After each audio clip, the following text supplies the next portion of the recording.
Et si le prochain modèle de développement ne naissait pas dans la Silicon Valley, mais à Ouagadougou? Imaginez. L'aube illumine lentement la capitale burkinabé, ses rayons dorés caressant des visages jeunes, porteurs d'espoir et d'audace. Ce matin-là, la ville vibre d'une énergie nouvelle, un souffle qui semble promettre que tout est possible. Les rues s'éveillent au rythme des pas d'étudiants, des commerçants et des artisans, chacun prêt à jouer sa partition dans la symphonie du renouveau. Sur le campus de l'école polytechnique, sous les couleurs rouge, verte et or, des dizaines de jeunes se réunissent. Mais ici, chaque étudiant ou étudiante n'est pas seulement un futur ingénieur. C'est un bâtisseur de nations, forgé par le rêve et galvanisé par une mission commune. L'air est chargé d'une ambition collective, palpable dans l'enthousiasme des discussions, dans la détermination affichée sur les visages. Chacun sait qu'il fait partie d'un mouvement plus vaste, d'une génération qui refuse l'échec transmis par l'histoire. Le Burkina Faso, longtemps réduit au rôle de fournisseur de matières premières, a vu sa jeunesse grandir avec le sentiment amer que les richesses de la terre nourrissaient toujours d'autres peuples. Pendant des décennies, coton, noix de cajou et or prenaient à la route de l'exportation, ne laissant derrière eux que des produits finis inaccessibles et une économie fragilisée. Cette réalité n'était pas propre au Burkina. Dans le monde entier, de nombreux pays du Sud ont souffert d'un schéma similaire, où la valeur ajoutée partait ailleurs, laissant derrière elle pauvreté et frustration.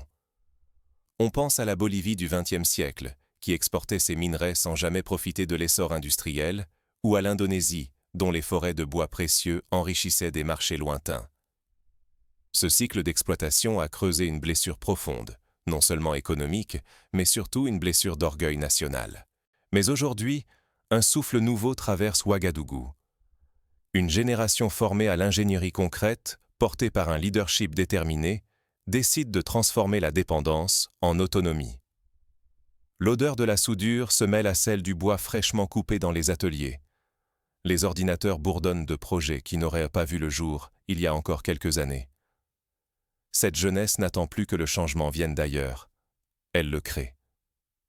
Dans les ateliers et laboratoires, la théorie cède la place à l'action. Ici, apprendre, c'est fabriquer, innover, répondre aux besoins des villages et des villes, façonner des outils pour tout un peuple. Les salles de classe vibrent d'une énergie créatrice, chaque idée devenant une brique du nouveau destin burkinabé. Le professeur n'est plus un maître distant, mais un guide, presque un compagnon d'aventure, qui oriente les jeunes vers des solutions concrètes. Ignorer cette transformation, c'est risquer de passer à côté d'un mouvement qui redéfinit l'avenir, non seulement pour le Burkina Faso, mais pour tout un continent. Car ce laboratoire d'innovation et de dignité africaine, ici à Ouagadougou, fait bouger les lignes. Comme à Bangalore pour l'Inde ou à Shenzhen pour la Chine, Ouagadougou devient un nom qui symbolise l'audace, l'autonomie, l'invention. Mais comment tout cela a-t-il commencé? Pour comprendre les racines de ce bouleversement, il faut remonter à l'histoire, là où la dépendance s'est enracinée et où la volonté de s'en libérer a commencé à grandir. C'est dans la douleur et la résistance, dans les choix difficiles d'hier, que s'est forgée la capacité à rêver demain différemment. Tout commence bien avant cette aube nouvelle. Pour saisir la portée du réveil burkinabé, il faut d'abord revenir aux sources de la dépendance. C'est une histoire qui se répète partout où les ressources naturelles sont abondantes, mais où la transformation fait défaut. De la République démocratique du Congo à la Guinée, en passant par le Brésil du caoutchouc, ce schéma d'exportation sans transformation a longtemps condamné des peuples entiers à la précarité. Pourquoi, malgré tant de richesses naturelles, le Burkina Faso a-t-il si longtemps ressenti l'amertume de l'appauvrissement? Pourquoi ces terres fertiles et ces sous-sols généreux n'ont-ils pas suffi à offrir la prospérité attendue à leurs habitants? C'est une question qui hante l'histoire de nombreuses nations du Sud, et dont la réponse éclaire les défis actuels. Au centre de l'Afrique de l'Ouest, ce pays enclavé regorge de trésors, champs de coton à perte de vue, vergers de noix de cajou, filons d'or dissimulés sous la terre rouge. Pourtant, chaque année, ces matières premières quittent le pays, brutes, sans transformation locale. Elles reviennent ensuite sous forme de vêtements, de boîtes emballées, de machines coûteuses. Le sol du Burkina Faso nourrit d'autres économies, mais les villages, eux, voient peu de retombées. Ce phénomène, appelé « malédiction des matières premières », a été étudié par des économistes du monde entier, qui ont montré comment l'absence de filières locales peut freiner le développement. Rien de tout cela n'est dû au hasard. L'histoire coloniale a façonné ce cycle douloureux. Pendant près d'un siècle, les ressources du territoire ont été extraites sans relâche, tandis que la population restait à l'écart des bénéfices. Même après l'indépendance, en 1960, le schéma s'est à peine infléchi. Le Burkina Faso exporte, mais importe encore plus cher. C'est une dépendance subtile, presque invisible, qui s'enracine et ronge la vitalité du pays. On peut comparer ce piège à celui qu'a connu l'Algérie avec le pétrole ou la Côte d'Ivoire avec le cacao. Tant que la transformation échappe au pays, la richesse ne profite jamais vraiment à la population. Pour beaucoup, cette dépendance est une blessure profonde. Elle rime avec perte d'argent, d'influence, mais aussi de dignité. Les revenus du coton, de la cajou ou de l'or ne suffisent pas à changer le quotidien. Dans les villages, la pauvreté persiste, l'incertitude gagne et l'espoir d'un avenir meilleur s'amenuise. À Bobo-Dioulasso, dans les rues animées du marché, les commerçants racontent comment ils doivent vendre à bas prix aux acheteurs étrangers, puis racheter des produits manufacturés à prix élevés. Ce constat résonne aussi en Zambie, où le cuivre brut quittait le pays sans créer d'emplois locaux. Face à cette réalité, la jeunesse burkinabé se retrouve face à un mur. Le chômage est massif, les emplois stables se font rares, et beaucoup rêvent de partir ailleurs chercher leur chance. À chaque départ, un peu d'espoir s'envole, et la frustration s'installe. L'exode devient la norme, l'attente grandit. Selon les dernières études, près d'un jeune sur 3 envisageait, il y a peu encore, de tenter sa chance à l'étranger, convaincu que son avenir ne pouvait s'écrire sur place. Pourtant, dans ce paysage figé, une graine d'autonomie germe. En 1983, surgit Thomas Sankara, jeune révolutionnaire. Il rebaptise le pays Burkina Faso, la terre des hommes intègres, et lance un appel vibrant à la fierté retrouvée. Il rêve d'un paysan nourrissant la nation, d'artisans habillant la société, d'ouvriers bâtissant l'avenir. En 4 années, il sème un rêve d'autosuffisance et de dignité. Ses discours résonnent encore dans la mémoire collective, comme ceux de Patrice Lumumba au Congo ou de Julius Nyerere en Tanzanie, qui ont tenté, chacun à leur manière, de briser le cycle de la dépendance. Ce n'est pas seulement l'argent qui a été perdu, c'est aussi une part d'identité, de confiance, d'espoir. Mais tout ce qui a été perdu peut être reconquis. La quête d'autonomie survit, prête à s'incarner dans de nouveaux projets, entre les mains d'une génération qui refuse de céder. Cette résilience rappelle celle du Japon après la Seconde Guerre mondiale, qui a su rebondir en misant sur une éducation pratique et une industrie innovante. Aujourd'hui, un nouveau chapitre s'ouvre. Porté par une jeunesse formée à l'ingénierie pratique et un leadership audacieux, le pays plante les racines de sa révolution industrielle. Le rêve d'autosuffisance n'est plus un mirage. Il devient un projet collectif, ambitieux et surtout à portée de main. Des incubateurs voient le jour dans tout le pays, accueillant des jeunes porteurs d'idées, comme ce fut le cas en Corée du Sud lors de son industrialisation fulgurante dans les années 70. Mais cette transformation ne s'improvise pas. Il faut comprendre comment l'éducation et l'innovation locale deviennent les moteurs d'un changement irréversible. Ce virage nécessite une stratégie réfléchie, un engagement de tous, et la volonté de renverser des habitudes parfois bien ancrées. Et si l'école ne servait plus à réciter des leçons, mais à bâtir l'avenir d'un pays? Au Burkina Faso, ce n'est plus une utopie. C'est le présent d'une génération debout, décidée à tracer sa propre voie. Comme au Rwanda, où l'apprentissage par la pratique a permis de relancer l'agriculture et de réduire la pauvreté, le Burkina Faso mise sur le concret. Sous la houlette du capitaine Ibrahim Traoré, une stratégie nationale d'industrialisation prend racine. L'ambition est claire, révéler la force locale. Ici, plus question de céder du coton brut ou des mangues pour une bouchée de pain. Chaque balle de coton se mue en étoffe dans des ateliers réhabilités, chaque mangue est séchée et valorisée sur place, Chaque rayon de soleil nourrit des panneaux solaires assemblés localement, apportant lumière et confiance. Cette approche s'inspire du modèle éthiopien, où la transformation du café sur place a permis de créer de la richesse.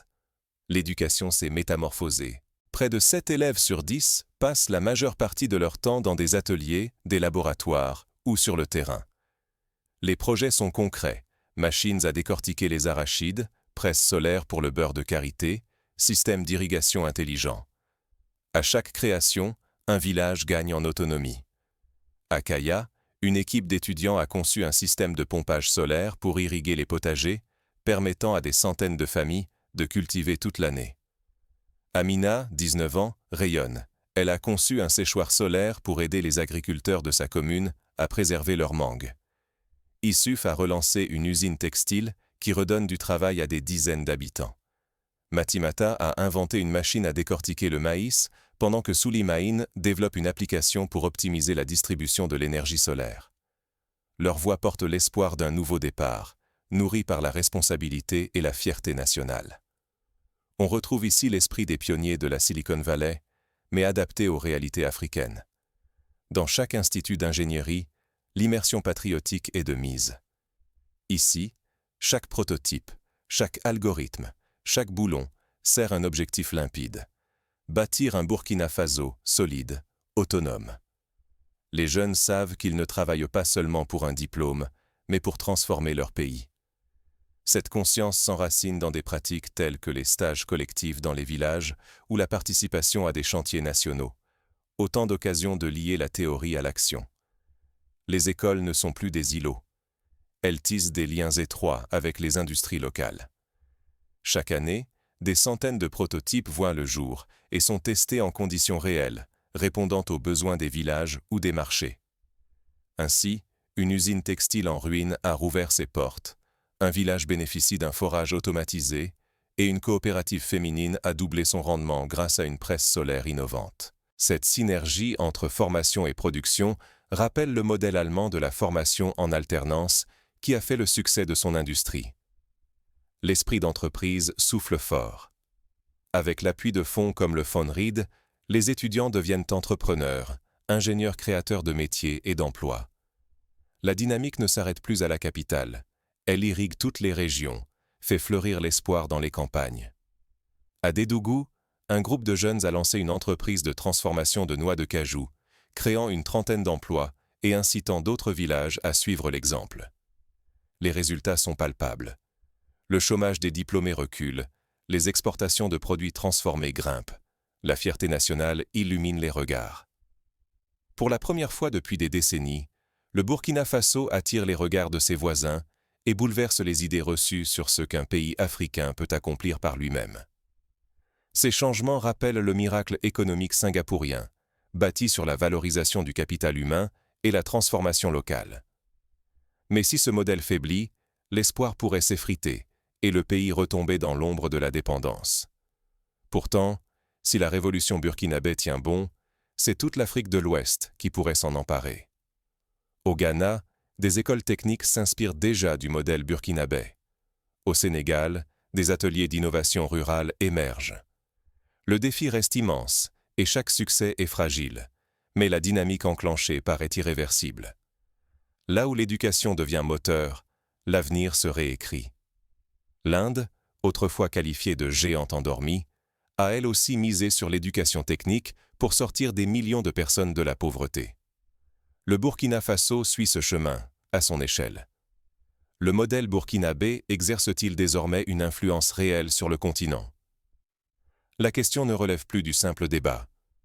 À travers l'Afrique de l'Ouest, les signes d'une mutation profonde ne cessent de croître. Au Bénin, une délégation officielle est venue étudier le système d'enseignement technique burkinabé. Au Niger, des villages ont adopté la presse solaire à karité, conçue à Ouagadougou. Dans Ouagadougou, comme dans les hameaux les plus reculés, une fierté nouvelle s'affiche. Les habits se parent du label « Fabriqué au Burkina ». Les marchés débordent de produits locaux transformés, soigneusement emballés sur place. L'énergie solaire illumine les foyers dès la nuit tombée.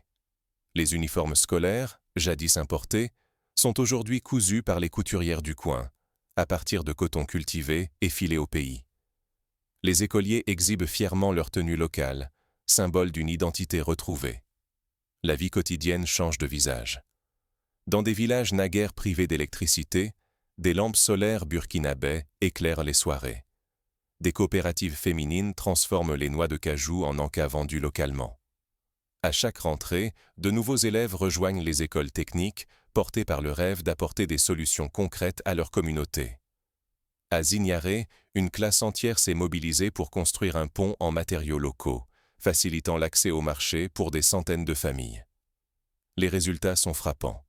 En moins de 3 ans, les exportations de produits transformés ont été multipliées par 2. Les inscriptions dans les filières techniques ont progressé de plus de 50%, signe d'un nouvel engouement pour l'innovation pratique et les métiers manuels.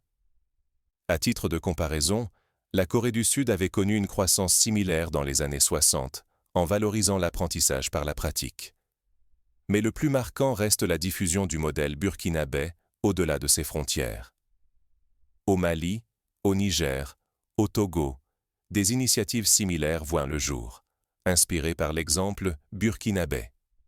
Sur les réseaux sociaux, les hashtags « Fierté burkinabé » et « Berrio Soleil pour tous » circulent massivement. Les vidéos montrant des jeunes Africains inventer, construire ou célébrer leurs succès locaux deviennent virales, déclenchant admiration et débats passionnés.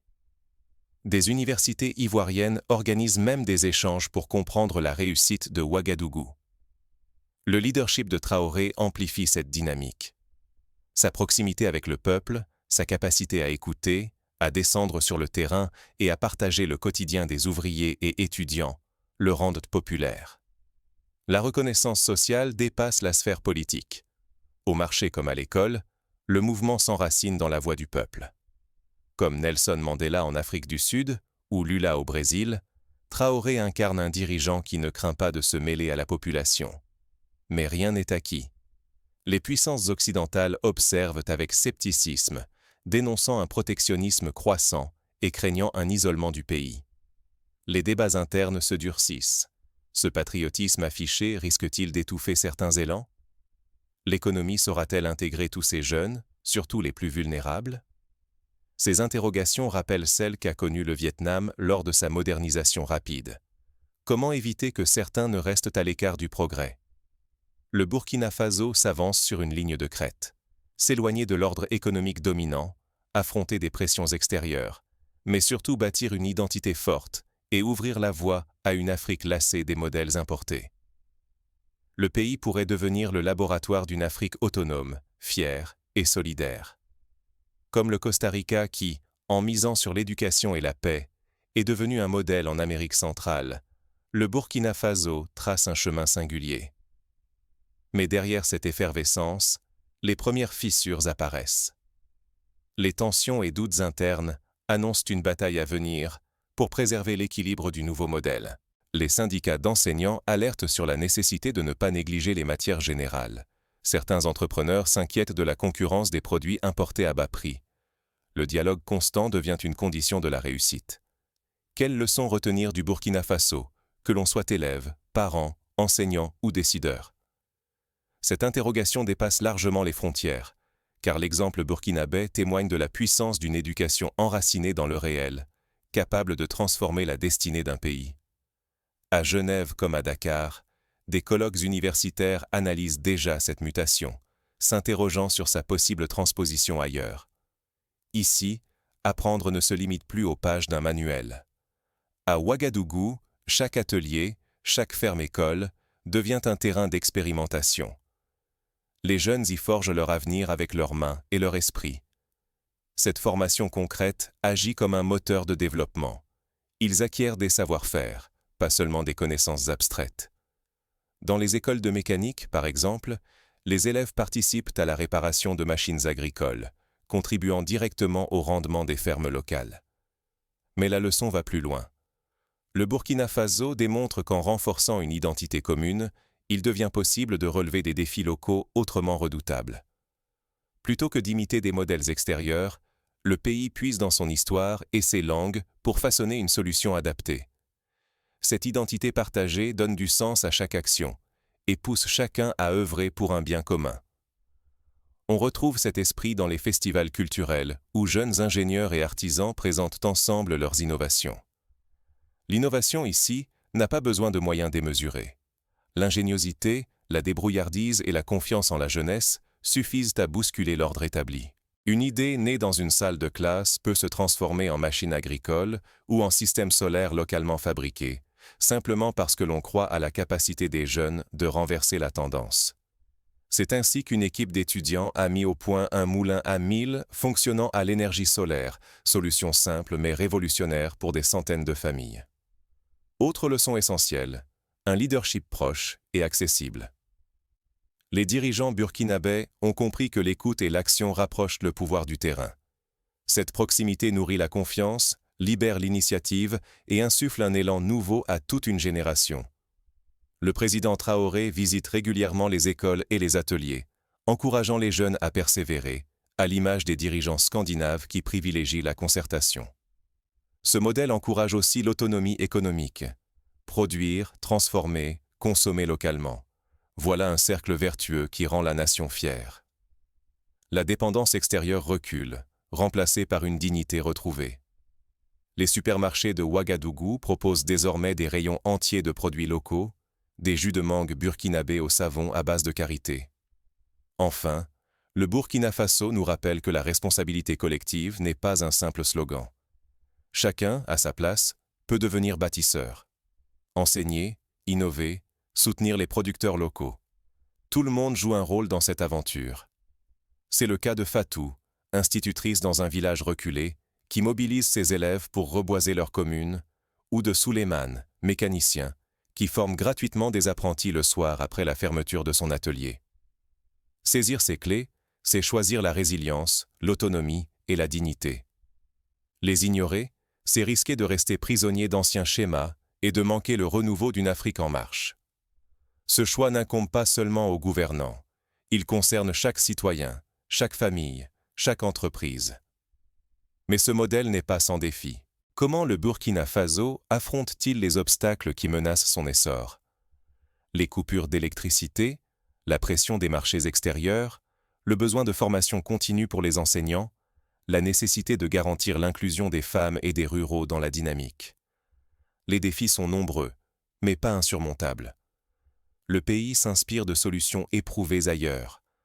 Mutualisation des ressources, alliances entre régions, coopération avec des universités africaines et asiatiques. Le vrai changement n'est toujours là où l'on pense que tout est joué d'avance. Ce principe s'est vérifié en Allemagne après la réunification, où la volonté de reconstruire a permis de surmonter des fractures immenses. Il s'incarne aujourd'hui au Burkina Faso. Le Burkina Faso en est la preuve éclatante. Alors que beaucoup voyaient un pays condamné à la dépendance, une jeunesse formée à l'ingénierie et un leadership audacieux ont choisi une autre voie. Jour après jour, à force de petites victoires, ils redessinent ce que peut être le développement en Afrique de l'Ouest. À chaque marché qui s'ouvre, à chaque atelier qui embauche, une nouvelle page s'écrit. Marchez dans les ateliers de Ouagadougou. Observez ces jeunes transformer le coton de leur propre sol en tenue pour leur communauté. Écoutez les voix dans les laboratoires où l'on invente de nouveaux outils pour préserver les récoltes. Sentez cette fierté, celle d'un peuple qui n'attend plus son salut, mais reprend son destin en main. Ce sentiment, on le retrouve dans les paroles de Yacouba, apprenti mécanicien. Ici, on n'attend plus que tout tombe du ciel. On fabrique notre avenir. Ce chemin n'est pas réservé à une élite, ni à une génération bénie. Il concerne chacun d'entre nous, surtout ceux qui doutent encore que l'action locale puisse bouleverser le monde. La force burkinabé, c'est la certitude que chaque main, chaque idée, même modeste, compte et peut tout changer. Comme au temps des kibboutz en Israël, où des communautés entières ont bâti un pays sur l'entraide et la persévérance. Restez spectateurs, et vous verrez l'Afrique à travers les yeux des pessimistes, prisonnières de vieux schémas. Osez agir à votre tour, et vous serez l'artisan d'une renaissance, non seulement pour votre pays, mais pour tout un continent. Il suffit parfois d'un petit geste, acheter local, former un voisin, soutenir un projet solidaire. Alors posez-vous la question, Qu'êtes-vous prêt à bâtir, là où vous êtes, avec ce que vous avez? Les Burkinabés n'ont pas attendu d'avoir tous les moyens. Ils ont commencé avec presque rien, et c'est ainsi qu'ils ont tout bouleversé. Leur exemple inspire déjà, de Niamey à Bamako, de Lomé à Abidjan. Leur révolution silencieuse rappelle à chacun que la dignité, l'autonomie et l'innovation ne naissent ni de l'aide extérieure, ni de l'imitation, mais du courage de croire en soi et d'agir ensemble. C'est la somme de ces millions de petits actes qui, jour après jour, scellent la renaissance d'un peuple. Ce n'est pas une simple leçon africaine. C'est un appel universel. À toute époque, ceux qui osent briser le cercle de la résignation ouvrent des chemins nouveaux. À chacun de choisir son rôle dans cette histoire. Le Burkina Faso écrit aujourd'hui une page qui pourrait bien inspirer demain le monde entier.